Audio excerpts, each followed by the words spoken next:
Want your favorite song to start playing the moment you hit the road?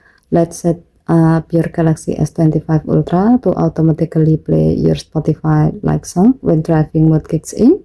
No need to open the app. First, open Setting. Swipe down from the top right corner of the screen to open up the Quick Settings panel. And then tap Setting icon. Scroll down the screen. Tap Mode and Routine. In the Mode section, tap Driving. Tap Other Action. Scroll down the screen. And then tap Add Action. Scroll down the screen. Tap Music. Then select Spotify playlist.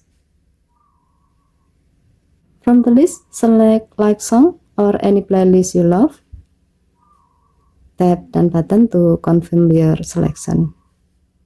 Then tap Done button again to save all changes to driving mode.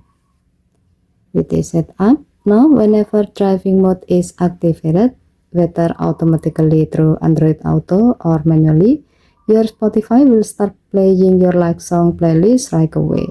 No extra taps needed. Okay, thank you for watching. Please help to like and subscribe. Have a nice day.